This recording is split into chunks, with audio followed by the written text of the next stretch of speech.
Hey, buddy, nice podcast. Aw, Bobby. Oh, you heard the drop, and you may even be sitting there thinking, did I hear a clap? Well, you didn't hear the 1, 2, 3 before that clap, but we are here with 2 special guests. Not 1, but 2 special guests. Yes, I heard that they were only dropping 1 episode this week, and I said to myself, fuck that, we're fixing it. So we are here with both Wayne and Brogan of... Yes, top billing! Top billing! Best for last, Giovinazzi. Best for last. Teva. And of course, Big Sexy, your digital nomad. I'm here too. Yes. Good morning, good afternoon, and good evening, whenever this is hitting your ear holes. I hope that it is good. Welcome, y'all. Yes, as you heard, we have some special guests in the house. Our friends over at... Hey, buddy, nice podcast. I'll never get sick of that. No, me neither. It is almost a new year, and we decided that for you, we were going to reenact Hands Across the World. As of this recording, yes, we currently have 4 countries represented here on Big Sexy Digital Nomad, all the way from Australia to Maryland. Wayne, what the hell are you watching behind you? What? I don't know. It's this is what happens Welcome to my life. Yeah, when I record, Kez is watching something on the television, and it's a show about there's a plane crash. It's perfect, like for a travel pod. I believe it's called Castaways. Not that yes, I was it watching is. it. It is called Castaways. Oh, you were watching Castaways, were you, Brogan? No, I mean, literally, if I get bored of you, I just tell you to move and I look at the screen. And I'm like... How did you know it was called Castaways, though? Because I could see it behind you. Oh, it said it on the screen. Okay. Yeah. Yep. Okay. Yeah. Whatever. Interesting. I thought you had, like, psychic powers or something. That's going to be tough for, a podcast host with ADHD. Trying to focus. I'm going to have to stare at the little green light that is my camera. Okay, ready? I'll just move my chair across a tiny bit. Other way. I can't commit it to everyone. Wait. For the listeners, welcome to 2024. Yes. This will drop on the first Wednesday after the new year. Oh, it sure will. Yeah, so welcome, guys. I hope you had a fun celebration. I hope you didn't party too hard. If you made resolutions, I hope you still have them. They're still going and you're still working on. Do you guys make resolutions? Do you guys make New Year's resolutions at all? Resolution's a bit strong of a word. Yeah. Things I'll try to do. Yeah. You make effort.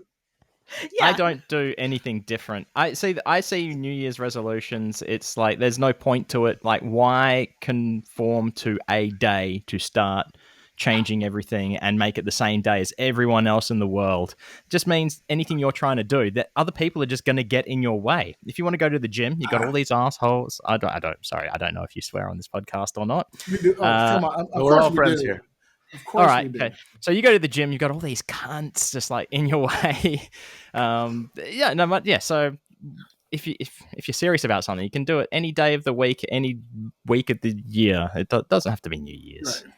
It makes sense. Yeah. But people like to do the whole New Year, New Me bullshit or whatever. I know. I kind of make them in the head. We are a vision board house. We are the type of folks who will make a vision board. We're actually looking at doing it because we used to do physical. Like, I'm old school. Like, I would make a vision board. The fun part of it for me was going through thousands of magazines, finding a picture of something that I like, cutting that out, and pasting it to a piece of paper. Like, that activity is enjoyable. But we ain't doing that here. But would you put when you do it? Would you put words on there as well, so it looks like a serial killer letter or something? Sometimes Ben likes to say a murder board. A murder board. Yeah, a murder party board. Yeah. Ooh, the murder party murderers have a murder board. They do now. Yeah. We'll have to wait till I the just next realized something a year ago, approximately, and I can't remember exactly when, but I sent a gift to a couple of characters and a clown that included these beers that were called clown shoes. And they opened them, they enjoyed them, whatever. I don't know if I sent other stuff in there or whatever, but the part that was glossed over was that I sent them a ransom note. Like I found like the ransom font or something that would like make it look like cut out whatever, and I just sent them just a normal, whatever it would have said, like, "Hey boys, this is I saw this somewhere and thought of you guys, and then went all over the place trying to find the fucking shit because I couldn't get them warm to ship them because when you drink beer that's not shitty beer, the temperature changes are not good for it. Yeah. So you want to get it right off the truck if you're going to ship it somewhere. And RJ totally glossed over the letter. Bastard. It's okay. He never even read ours. So, although having said that, I have literally just I'm slightly late back because I finally found, because RJ said that he's going to start vetting people to give his address out to. So I was like, what's the chance of me getting it? And he was just like, there you go. And I'm like, haha, more fool you. I finally got the last thing to go. Oh, you found him. Oh, nice. Do you know how fucking hard it is to find these in Scotland? What the fuck? These come from Scotland. I saw an article that they're going out of business or something. I swear. And why do they make the 10 packs? Why do they make the multi-packs? I just want a little pack. Because no one buys them. That's why they're going out of business. What you didn't see was Brogan held up a package of the milk chocolate tea biscuits. Is that that's tea cakes? I wasn't saying it in case the boys were listening to this. I want it to be a surprise. I doubt we have to worry about that. Tunnocks tea cakes, which are like RJ might. RJ might. RJ, you didn't hear shit. RJ has every now and then surprised me with having information, but I don't know if he listens or he just follows me on social media because I do post about this stuff on social media as well. Right. Yeah. So, it wouldn't surprise me because there are times in which RJ spends a decent amount of time in the car. Right. I won't. We can test that theory. Yeah. We can say RJ is one of the sexiest, racist bastards I've ever met in my life. That's just sexist? Sexy. Did you say sexist? No, I said sexy. Sexist is included. It's all the same. Yeah. We'll see if that gets back to us. Yeah. Yeah. Yes. Yeah. We'll see you know what I found interesting? Speaking of cultural exchanges with foods, I can go almost anywhere and find Tim Tams. Yeah, now you can. I literally found mint Tim Tams. I think I don't remember whether I sent it to you directly, Wayne, or whether I sent it to the podcast Twitter account. But I'm just rolling down the aisle of some grocery store and I look to my right and I'm like, what the fuck? Wait, what? You don't belong here. Let me guess. You can't find penguin biscuits though, can you? I don't believe I've seen penguin biscuits. I have not seen any penguin biscuits. Fancy that. The favorite biscuit of Piff the Magic Dragon. These are for me because I have no Christmas chocolate. I'm sad. Nice. Yeah. I don't know if you guys have heard the news, but yours truly is returning back to the U.S. Mentioned this to me, yes. Yeah, next month, as of recording, this month as of listening. Yeah. But basically, we're going back because it's cheaper and easier to finish the paperwork in the U.S.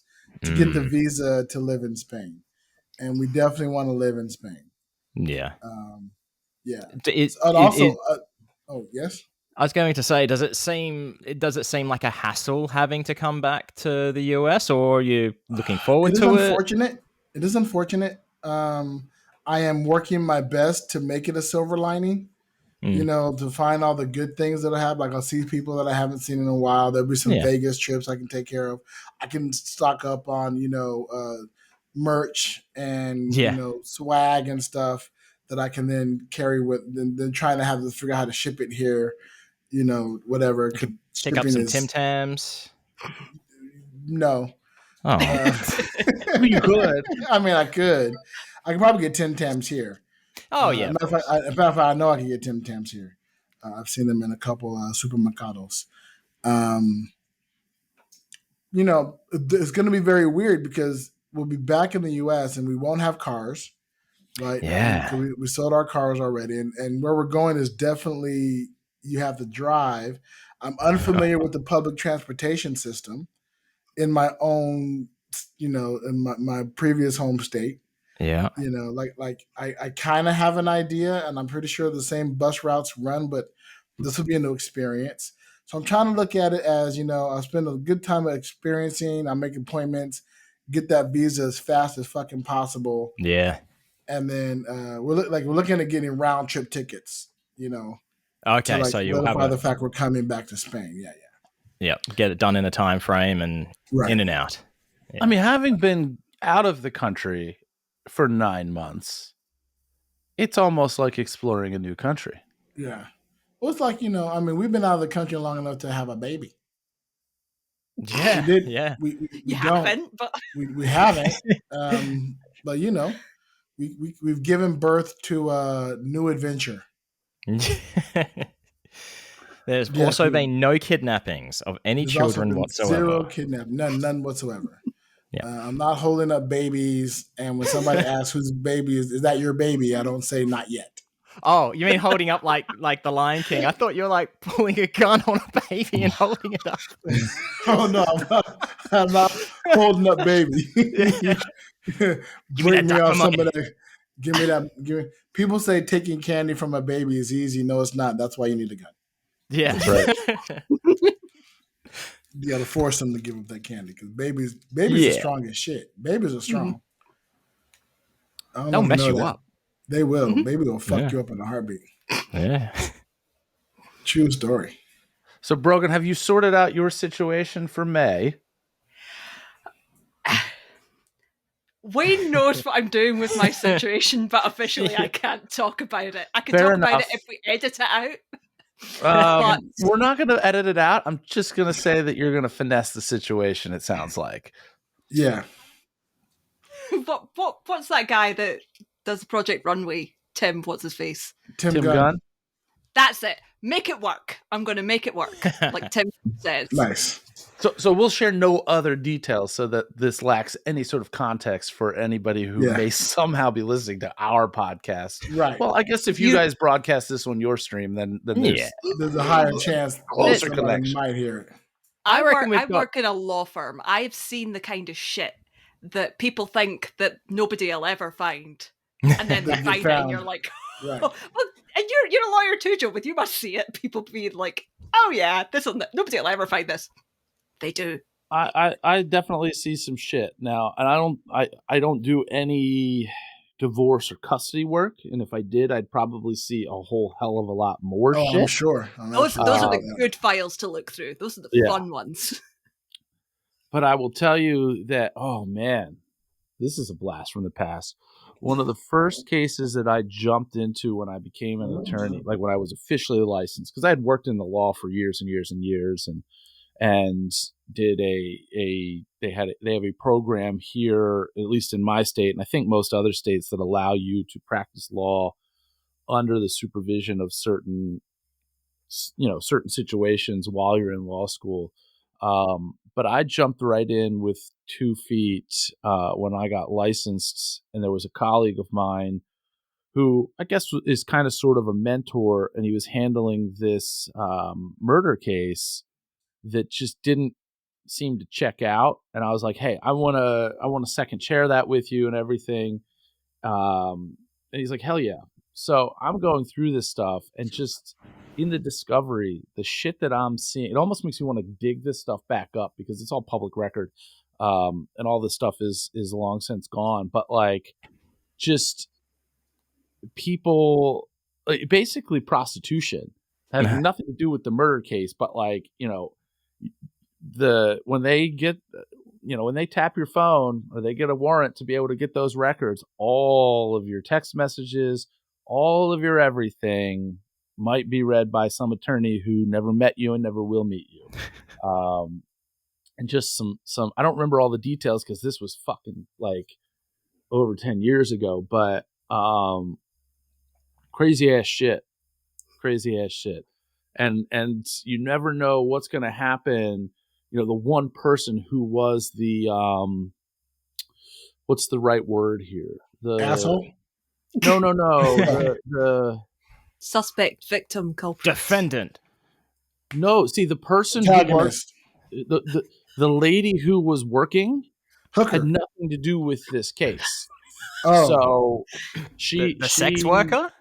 Is that what you're saying? Okay. Yeah. Well, I mean, this was. I mean, I don't know in any sort of formal sense because that's not legal in this state. An informal sex worker. The alleged sex worker. Alleged sex worker. What we call a fuck buddy. Right. A friends with benefits, but the benefits is money. Yes. Right. Exactly. Right. But this person, you know, what it was used for was Poontang pension plan. Somebody. I hope that was clean enough to get a drop. Oh God. Whew. Yeah. So she was just trying to further her venture, having nothing to do with killing anybody. And like all of this came up because the guy that she was courting, if you will, was peripherally connected to this incident. And sounds messy. So messy. You know, you're out there, you're doing your thing, minding your own business, and all of a sudden all sorts of pictures and weird shit and whatever you're talking about doing and showing people that you might be able to do all shows up printed out in look how flexible I am. This huge stack of boxes. That's so law. Yeah. Good times. That's why people become lawyers. I don't know if that was really top of list. No, that wasn't when you decided to become a lawyer. You're like, oh man, I hope I get a case with a flexible prostitute and a murder suspect. That wasn't in your wheelhouse. I think I'm going back to school. Yeah.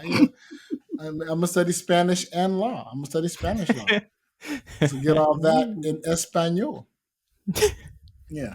Oh, speaking of Spain and becoming a resident, what that means, Brogan, is that we'll be European neighbors.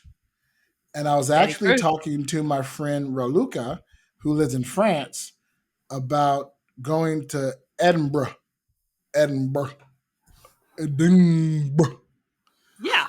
Yeah. That's how you say it. I was going to say, can we get a rating on that pronunciation, please, Brogan?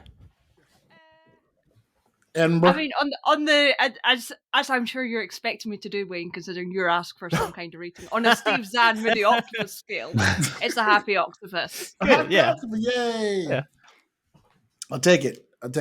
Yeah. So we're actually talking about taking a piece there and performing. So fingers crossed. Talking about putting shit on a vision board. I am putting Edinburgh Fringe Festival, the festival on my vision board. Oh, I heard something totally different. Like, did you hear a piece there? A piece? So you're taking a piece? I put a little accent on it, or remove the accent. Oh, okay. You know. Right. No, yeah, because I am American. Our so movie did what in this cup? Oh, I will be getting a piece while I'm there because if I'm going to be in Scotland, I need to drink. I'll be hanging out with theater people. I'm pretty sure they're going to also want to imbibe in beverages. So if I'm there, Brogan, what are some viable things I should look out for that that I need to then come onto the podcast and talk about? Do you mean like places to go or? Yeah, sure. Or shit to see, things to do. We've tried this. To down. I know. I'm terrible at this because I live here. I don't do tour stuff. Okay. Places I was going to take get walks. Same when people ask me about Vegas. Yeah. Right? Like, oh man, where should we go in Vegas? Fuck, man, there's 1,000 places to go in Vegas. How the fuck do I tell you which one to, What I will say is, I ran out of time to take mocks there, but I wanted to take mocks to North Berwick to see because we get puffins here. The bird. So I want the bird. The clown bird. Clown bird. Excellent. And like a bunch of them just like flock everywhere, and then you can take beautiful photos of puffins. Yeah, you can just so you can take like boat trips out and see all the different birds, and it's the sea, and it's all right. Okay. Glowing There's a review. little- It's all right. You gotta love the pride in which Brogan the tourist center would be proud. My memories of North Berwick are as a wee child going there on days that are not sunny because we don't know what sun is, Yeah. and going to the beach when everybody thinks it's sunny. Right. I'm still confused why you recommend people go and see birds in Scotland when they can go somewhere and potentially see a prehistoric beast swimming around. Yeah, how many people are Loch Ness. surrounded by I've never been to Loch Ness. Oh, what? What? Yeah, I've never been. Why not? What's wrong with you? I don't Scared know. of Scared dinosaur of prehistoric monsters? monsters? Well, not Scared even of that. I don't actually know where it is. Like in comparison to where I am. Like, You know, there's this magical invention called Google.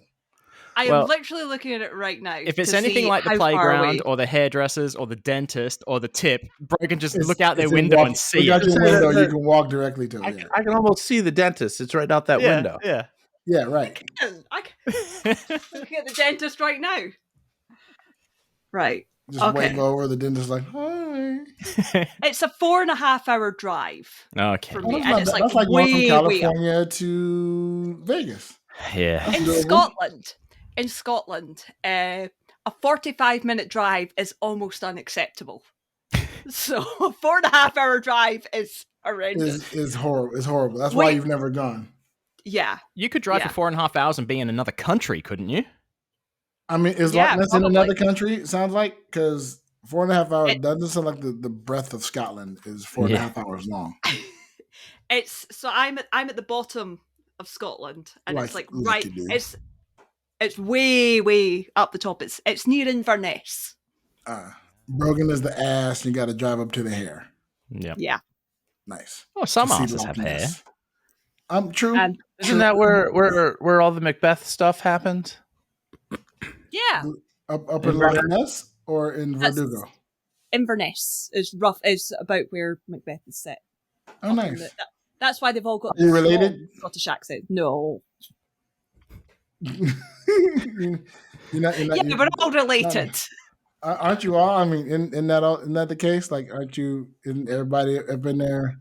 How many great grandparents do you have, Brogan? None. They're all dead. Brogan, they don't mean surviving, just in your family tree. Oh, right. Well, I have 4 grandparents, so what? Okay, that's helpful. That's helpful. That gives it a little more branching. Hopefully, at least 8. Hopefully 8. Yeah, hopefully. Also, great grandparents. That was the number, right? Oddly enough, she has 7. Yeah. Oddly enough, Brogan has 7 grandparents and because of the immaculate conception. 7 great grandparents. Yeah. Well, one. Somebody was their own grandfather. Yeah. Yeah. So I'm really looking forward to all that being said. I'm really looking forward to hopefully being able to travel up there. Definitely get up to Scotland. So I'll keep you posted on those journeys. Now, I know that you two watch quite a bit of stuff. Have either of you seen Dream Scenario, the new Nick Cage movie? No, not yet. This is the one where he's the guy that's popping up in everyone's dreams? Yes. Yeah, I want to watch it. Watch that. So watch it, and then when I come on your podcast, we'll have to talk about it because it's amazing. Judge Mitchell's, have you seen it yet?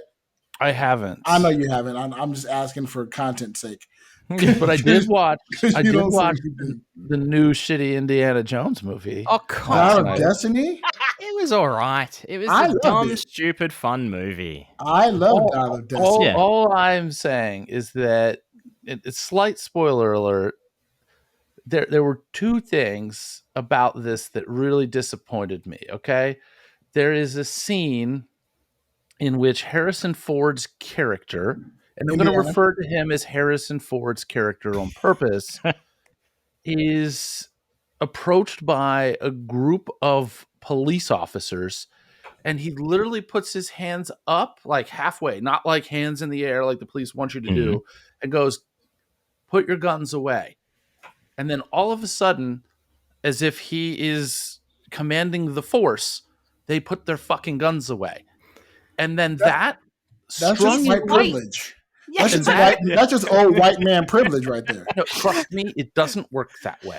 And that strung in with this would-be time travel element. I'm like, this motherfucker is gonna go to a long time ago in a galaxy far, far away with this fucking dial, and he's gonna meet his beast friend, best beast friend, and like that's what. And then he comes back. He's acquired the powers of the Force, and now he's got these officers just putting their guns away, and then it doesn't happen. Okay. I have some issues with the movie myself, but they more revolve around side characters. Like, Okay. I didn't need the little street rat boy companion of Phoebe Bridget or whatever her name is. You know why he is in the movie, right? Because they always need some precocious child in Indiana Jones to be the short round. Yeah, I mean, 30 years. Because short round was so popular. But for the sequels, when it's Lady Anna Jones. When it's Lady Anna Jones. Sidekick, I love that. Yeah. Yeah, she has her sidekick or whatever. Yeah. Also, he's a stone cold murderer. Oh, yeah. Yeah. They all are. But, yeah. I mean, but stone but mad cold. props. I'm just mad props. I mean, teacher. I'll shoot a fool any day of the week. I mean, that was the other thing I had a problem with is just common storytelling. It's such a kill or be killed situation, though. Yeah. Agreed. I mean, it killed her, I get it. I understand, but still. Indiana, he gets off on that shit. He enjoys it. He does it for the thrill. And what I couldn't part of it understand is the violence. Yeah, what I couldn't understand is when, and again, spoiler alert, I should probably play spoiler alert music here. Hang on a second. I've got it queued up if you want me to hit it. Yeah, go ahead. I don't know if it'll come through on the podcast. I don't know if it'll come through or not. There we go. Wrong button. Spoilers. Nope. I'll press it. I'll do this. Okay. So listeners, if you hear that, that's our behind the scenes music. That'll let you know this is spoiler territory. Indiana Jones gets shot. Not stabbed, not, beat up severely. He gets fucking shot. And he's just following in his father's footsteps. In his shoulder. So it's not a fatal, it's not a fatal shot, but then he's carried by his arms. He's lifted around every places. Like, bro, you were fucking shot. And almost dead. Blood loss alone. And then lastly, she knocks him out in Rome to bring him back. You need to show me who the fuck carried him from where she knocked him out onto the plane, how they navigated from where they were back through the wormhole. and I want to see that plane taking off. I want to see this little fucker flying the plane back through a fucking wormhole. I want to see them land at an airport safely, and I want to see them get him from the plane to an apartment because whoever wrapped him the fuck up, because now he is all healed. And the real spoiler alert: what happened to the fucking murder charges? Right. Well, again, there were no technical murder charges because old white man. He used the Force in the 50s or 30s or 20s, whenever the 60s. It was the 60s because 69. It was the 60s because of the astronauts. Yeah. All right, y'all. I think keep the spoilers going because I have an explanation for how you were like, show us him getting back and how they got back through the wormhole and all that. They didn't need to because they cleared that up when Galileo, whoever it was, I can't remember now. Archimedes, yeah. When they were like, your device, it worked. We made it here. It's like, well, you were always going to make it here. If it worked, it was destined that you would come here, so that obviously destined to go back as well, Right. because that's the way it plays out. Oh, so they made it back because destiny. Because there's no changing the past or the future; it's all one thing. Right.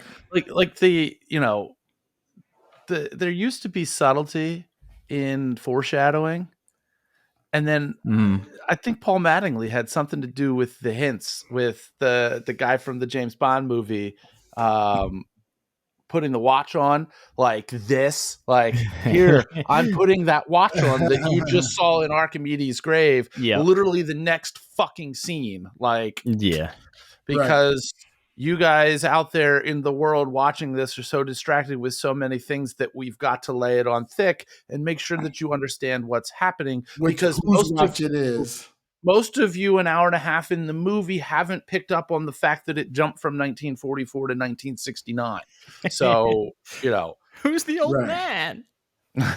Right. That part. The I fun just thing wanted is, to watch a film about Harrison Ford punching Nazis. Is that too much to ask? no, and you got it. You got it in spades. That was hilarious. I watched it in the theaters here in Spain. Oh wait, hold on a second. No more spoilers. I watched it in the theater here in Spain, and the first quarter of the movies in German, or the people speak German, so they spoke German, and the subtitles were in Spanish. And so I was like, no, I'm sorry. Congratulations, I'm you're wrong. confusing two languages. I'm wrong. It wasn't in Spanish. If it was in Spanish, I would have been able to understand some of it. I saw it in Romania. Oh. So it was in Romanian. Wow. So there was no chance I was going to understand any of that shit. And so I was so happy when I saw it on Disney Plus. So I just watched the first quarter of the movie again, just so I could know what the fuck they were saying. And then I'm going to go back and watch the last part of the movie, because when they're speaking in Roman or whatever, Latin, all that shit was translated into Romanian. I really did not understand that shit. So you at least have that excuse. My thought is that 70 to 80% of people watching it just didn't fucking understand what was going on, even though the film was shown to them in their native adaptation. I tell you what, the movie, again, I mean, you hate not. I actually really liked Dial of Destiny. It's way better than Kingdom of the Crystal Skull. Like in my eyes, there have only been 4 Indiana Jones movies. Because I think that they realized kind of the error of their way in the Crystal Skull. That's why they made the 5th one. We're killing off the sun, and we're not even going to explain it. It's just going to happen. Well, they explained it. Oh, I mean, and a really good explanation for it too. Yeah. Like, okay, you said it in a time frame where he could go off to war and die. Right. Done. No, no other explanation needed. You know what I mean? Fine. I mean, the only reason I showed up was for Shia LaBeouf, and nothing. And nothing. You're sadly disappointed. He did get a mention. He got a shout out. He did, yes. It's like Justice for Shia. In Crystal Skull, when Sean Connery, they just showed his photo. Right. It's like you had a great ending with 3, right? The Last Crusade. Mm-hmm. Yeah. Then you fucked off and wanted to get some more money, so you made Kingdom of the Crystal Skull. That did so horribly that years later you had to go, we can't leave that as the last taste of Indiana Jones in anybody's mouth. So you made a last fun, stupid romp, relatively enjoyable, somewhat unbelievable. Each movie has to get a little bit more unbelievable, but you kind of tap back into the things that make Indy. The showcase how he's just a great crotchety old man. Yeah. Which okay, is Harrison's go-to anyway. So right, which where he's at now. So yeah, he's not that. He doesn't have that youthful swagger. I now feel like I need to rewatch 1, 2, 3, 4, 5, 6 episode 7 to see if Kylo Ren's lightsaber goes through him at the same spot that he got shot. It does not. I can tell you now, it does not. Okay, because I haven't seen that movie since it was in theaters. Yeah, Kylo got him in the gut. It was at the gut. Okay, because now that this is all under the Lucasfilm umbrella, it makes 100% sense to me that they would tie in all of these pseudo things crossovers together. Yeah, Like there was an Obi-Wan diner or bar or something in the background of one of the scenes. Yeah. It wasn't anything relevant. It was just there, like a little homage. I love those kind of Easter eggs and shit like that. I mean, when two directors are friends and they're giant fucking monster movie adapted, whatever the fucks, they put little hands, little tidbits in these little things. You know, like seeing C-3PO and R2-D2 in a fucking hieroglyphics in Egypt. Yep. You know, that kind of shit's amazing. And just seeing some Ewoks tearing apart Nazis as well. Far out. Right, exactly. I mean, they are called stormtroopers. Spoilers are over. Yeah, exactly. They are called stormtroopers. I'm just saying. Not too far off is all I'm saying. You know, now, do you guys got plans for New Year's? What do you guys do commonly for the celebration? Take it, Brogan. Oh, I'm going to be incredibly boring because New Year's Eve is such a huge thing here. We have its own name. It's called Hogmanay. And it's called Hogmanay? Yeah, and it's like huge here. And I don't do shit. I sit in my room. I wait until like half an hour before midnight. I go down. I watch whatever's on TV with my mom and dad. Happy New Year! Back up to my room. I think I know what I'm doing. I think I'm going to be recording Hey Buddy Nice podcast on New Year's Eve. Because it is on a Sunday. That's true. Yeah. That's true. Yeah. Yeah. Let me know what time you record. Maybe I can, depend on what time you record. Maybe we'll see. Because normally for me, my brothers come over and their respective partners, and we play games, video games, board games, and the like. So like Cards Against Humanity, Jackbox Party Pack. Right. So we'll I might see be what happens for the brothers. Yeah, that's right. But then again, last year it didn't happen because someone contracted COVID. Year before it might have happened, and then there was another year that it didn't happen. The year before that was like we were in the midst of COVID. Yeah, exactly. Yeah. And then another year, someone broke their television and drove away very far and didn't tell anybody. So that didn't happen that day either. So yeah, usually New Year's doesn't actually happen. Somebody happen. you, Wayne? No, it wasn't. Oh, okay. No, the television and COVID person were both the same person though. Oh, gotcha. If they listen to this podcast, you know who you are. Yeah. You know who you are. Yep. Judge, you'll be on a boat. I'll be on a boat. We've discussed I'll be watching them Disney fireworks. Them Disney fireworks. What was it? I'm interested to see what happens here in Spain. Oh, I'll tell you what I found out that's going to be very interesting. We're going to be hanging out with some friends. We had some original plans. They kind of fell through because transportation's an issue. And, you know, from where we're living to where their party was going to be, it's like an hour to get there. And the buses kind of stopped running. The train runs. It's a whole thing. And, you know, Ubers and cabs are expensive. However, we have some friends here in the same city where we're going to be at. So we're going to meet up with them and party. There's a tradition here in Spain that at midnight, when the bells ring, the 12 gongs of the bell, on New Year's, you have to eat 12 grapes. Okay.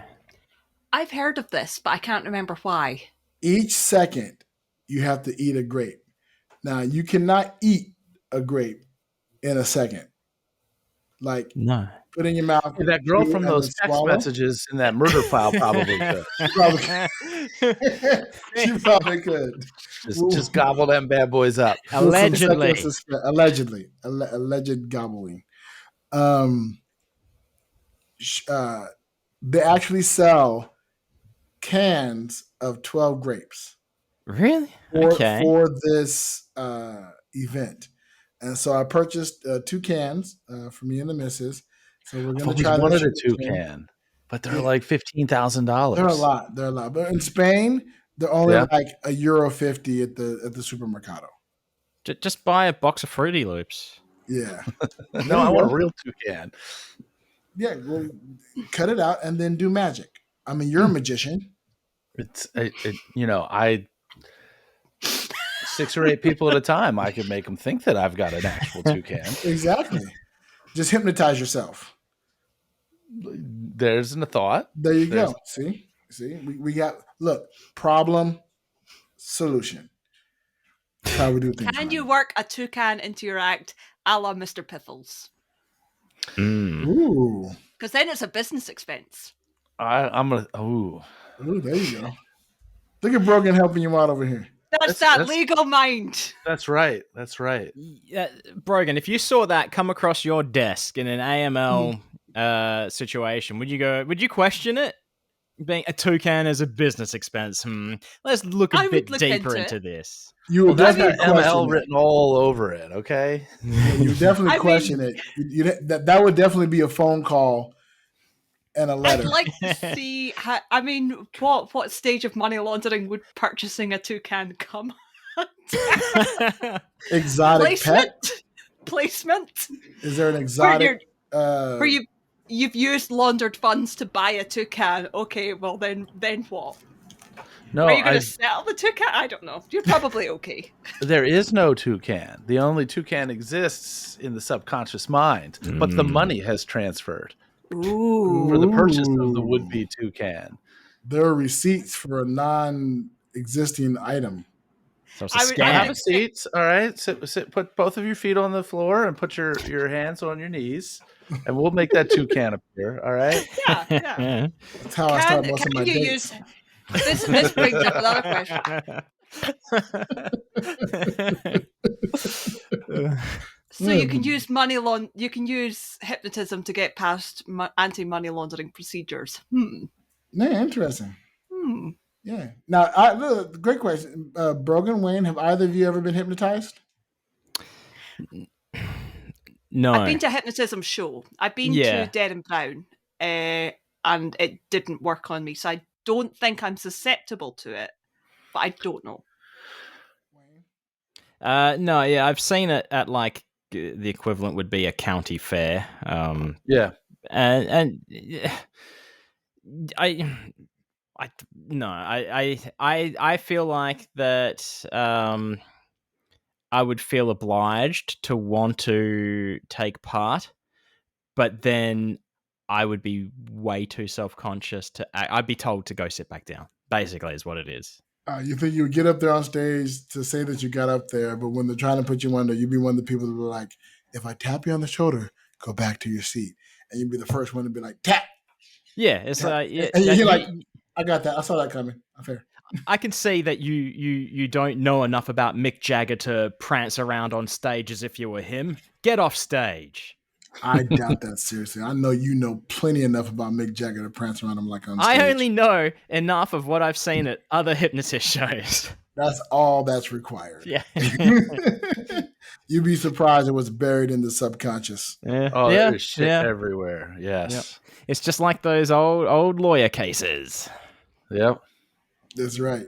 Buried in the subconscious comes to light. Allegedly. Put on paper and the world is seen. Allegedly. Yep. Allegedly.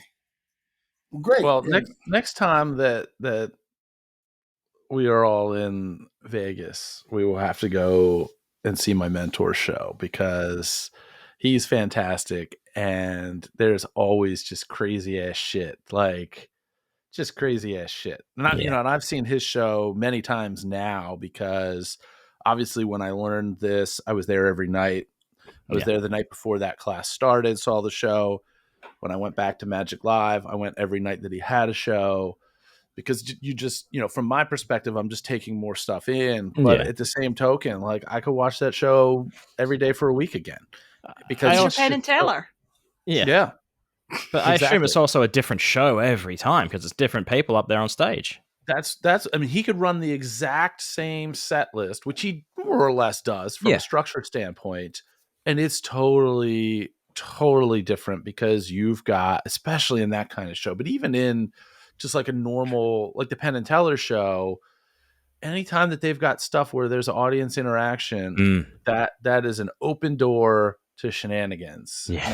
Not always true story. Shenanigans walk through, but sometimes it does. Like there was one of the new Fool Us closer bits, the haystack. Mm-hmm. Yes. I saw that live the last time I was there, and it was funny because I got to send Brogan the set list And Brogan's like, there's like 4 or 5 things that I don't even know what they are on here. I'm so excited. I'm like, you should be. And they'll make their way into the full sphere. And I think Matt was talking about this on an episode of Abracababble, maybe that same episode, about one of the difficulties with this particular trick, because the spectator on stage needed to remember 2 different things. Which needle was selected off of this big board of like 30 or so needles, as well as the playing card. Yeah. So he goes through this ridiculous sounding diatribe of, do you know, all of the cards in a deck of cards? Do you know the suits? Do you know the values, this, that, and the other? And the time that I saw this live, there was a girl up there. The spectator was definitely somebody who's like, I'm going to show off and be that person. Not in a bad way, but like as Penn is going through the suits, he's like, and the order is certainly not precise here, but he's like, you've got clubs. Some people think that they look like puppy dog feet. And then you have hearts. And the girl interrupts him and he goes, like an upside down nutsack or something like that. And of course, you can imagine the reaction in a theater of like 1,200 people. Again, the door is open for shenanigans to walk through. It doesn't always walk through, but you want to be there when it does. Mm-hmm. And she just repeated that thing about the upside down ball sack like 3 or 4 times, so in the same amount like that he was repeating to make sure, because again, if that spectator does not remember the card and does not remember the needle, there is no resolution to the trick. It's just like, oh, you did a thing. Now, did you hear on Penn Sunday School him talking about the one time that trick went horribly, horribly wrong? Not yet.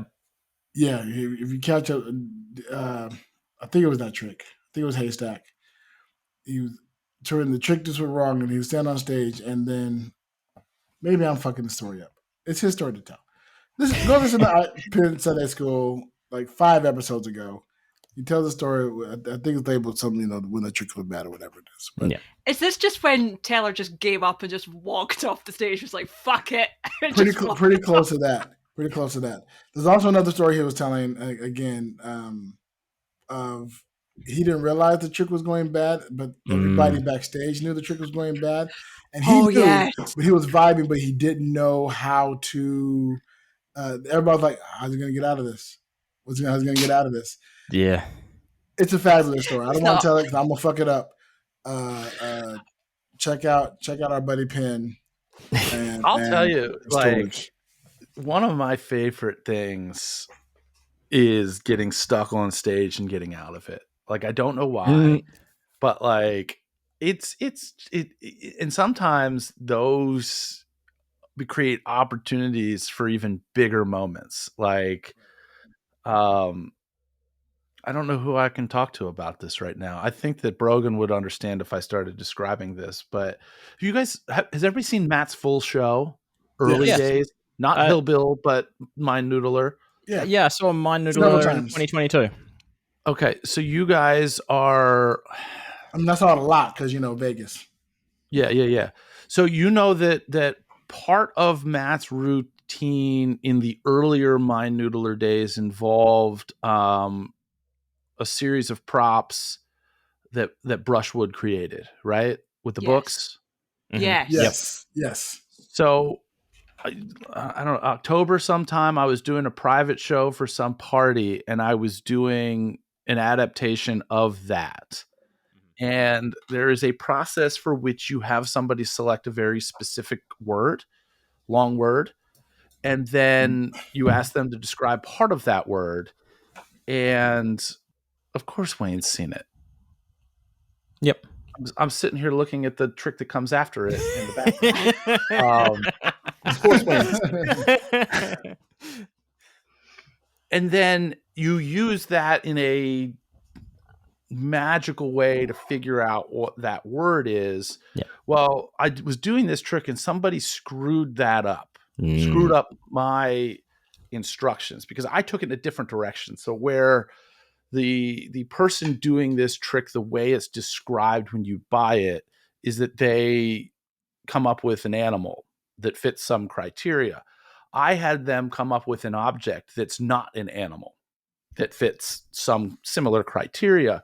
Right. And then like midway through me drawing what I'm drawing, they're like, wait, did you say not an animal? And I'm like, yes, I said not an animal. And they're like, oh, crap. And I'm like, do you want to pick another word? And I hand them the book back and I don't walk them through the word selection. So they pick a word that doesn't fit the script, so to speak.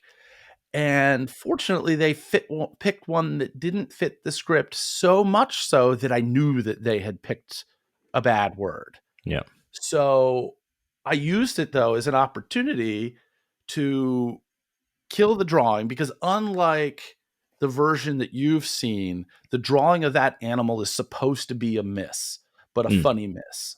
Right. I changed it so that I get a hit there. And then you can go back and do the word. And when I realized that I was in the weeds on that word, I was like, you know what? You guys have been so great tonight that we're just going to make this even harder. Do you remember that first word that you picked? I want you to think about that first word because the first word was good. The first word got me where I needed to be for the next phase of the trick. The second word did not. But me skipping out and being like, you know what? Screw that word. We already hit on that word. Let's go to the other word, the one that we abandoned. And to bring that back up, just, it was a killer. Yeah. But like, it you can't plan for that. That's one of the Right. beautiful things about That's why I love live improv. interactive with audience members on stage is that sometimes they will screw it up. The question is, can you win? Can you still find a way to win and make it? And it's, you know, sometimes you can't. Like I pushed and forced my Martian language routine in one of my Also reminds me of a date. shows. And I picked the wrong person. And you know, and I have this sequence where everybody goes and straps into a space shuttle and they take off and they can feel the G forces. And then I try to create this nice visual moment where they look out and they get to see the Earth from outer space. And it's something that most humans don't get to see, you know, and it's beautiful and it's majestic and everything like that. And then when they come back down to Earth, that's when I make the decision of whether I'm going into the Martian language thing of, did we pick up some hitchhikers here? Well, I start along that line and I realize very, very quickly through just the first question that, nope, you're not the right person for this. And really all I had at that point in time was to bail on it and be like, okay, I guess I was wrong. We didn't pick up any hitchhikers here. We have who we can. Moving on. But I mean, that shows such a spectacle that nobody even notices the fuck ups because, you know, we're throwing all these napkins in the air and everybody's grabbing. Like, and again, that's the thing. Like, I learned about theater, I learned about performance, and the audience performer relationship is nobody in the audience has a script. Right.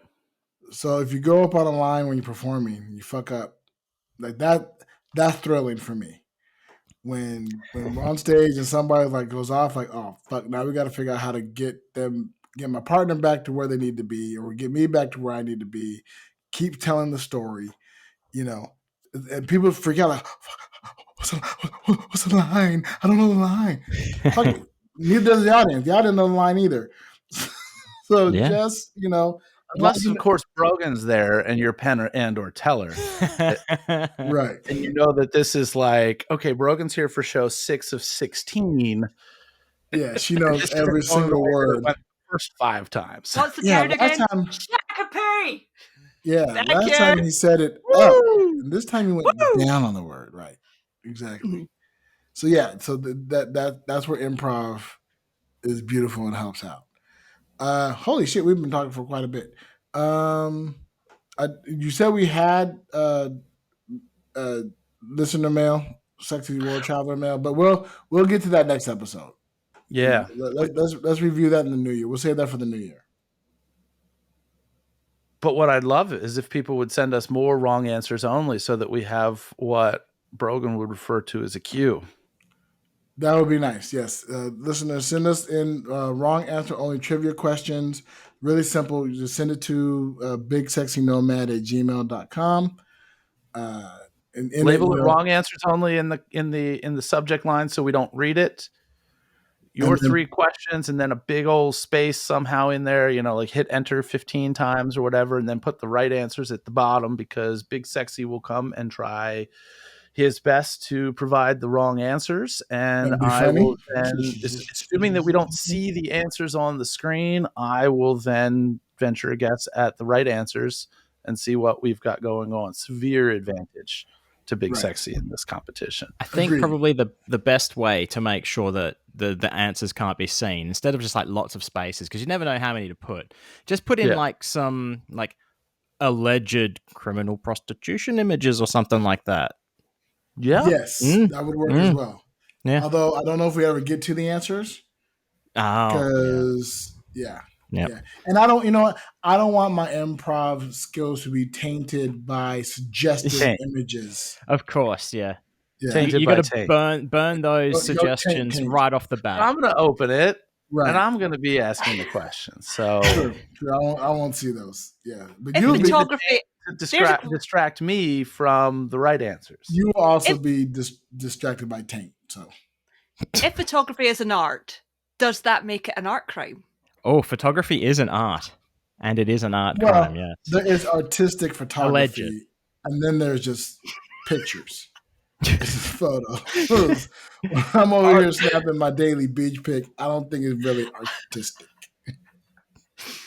I think the art is in the edit. Could be. It could be the way that you post it, the words that you put alongside it, the filters you use.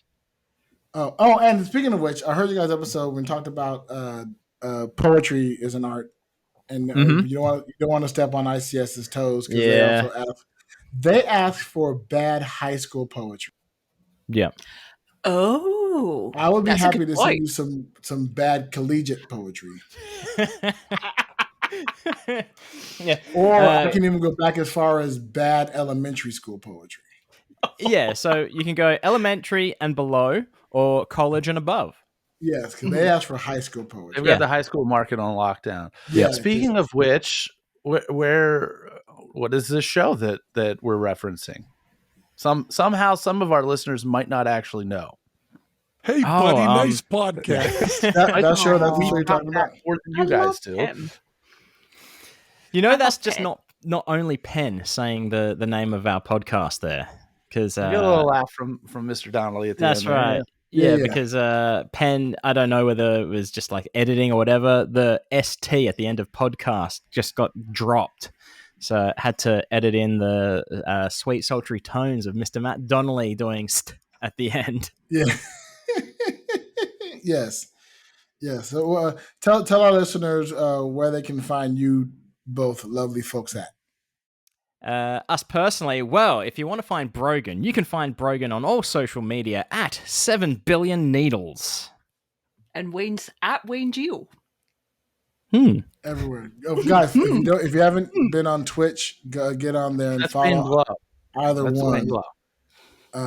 With an eye. Yeah, especially when Wayne gets to playing whatever random game. It's an hilarious watch. It's also funny when you draw.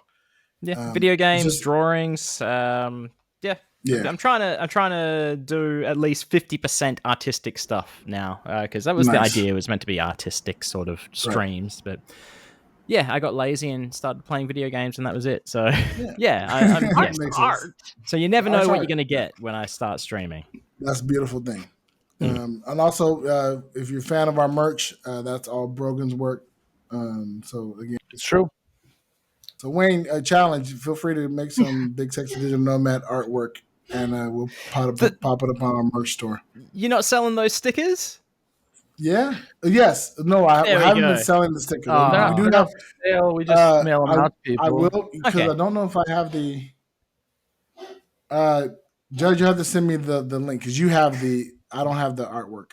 Judge, Okay. you have the artwork. Yeah, no So problem. send me the artwork and we'll put up on our merch store. So people can put like comic strip on our give them to merch. folks and stuff like that. You know, The sticker, yes. Yeah. But if people want that comic strip on a shirt, they should be able to get that motherfucker on a shirt. Yeah. Feel free to like butcher it as well. Like just cut out frames if you like one frame or something. But Yeah. it's yours. Do what you with it as you wish. The last frame where my wife was pulling the sword out of Brett's mouth and I'm the king now. Yes. I am your king now. That is a great frame. I like that. And listeners, you can always find us at Big Sexy Nomad everywhere. And be sure to subscribe to our Patreon. Swing over to bullwiththebutthole.com. Where you can sign up for our Patreon. And don't forget, we have a contest going where you can win a ticket to Jacob's Whiskey Barbecue at Scoop Fest. If you're a Scoop and you're listening and you're headed to the Scoop Fest, engage. All you have to do is engage. Send us a message or an email or a voicemail or wrong answers only, or be a subscriber to our Patreon and you'll get entry into the contest. We have one ticket. That's You're right. gonna say one entry. It's like what? That's like prime prize. People should be jumping on that.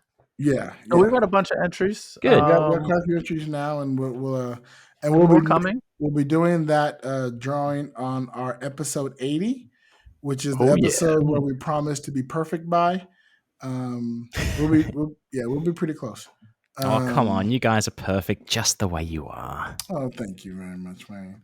Well, on that note, being perfect, bye, y'all. Bye. I just realized I'm waving and only you can see me. Our This is Patreon good. can see you. It's good waving music. Safe travels. Travels.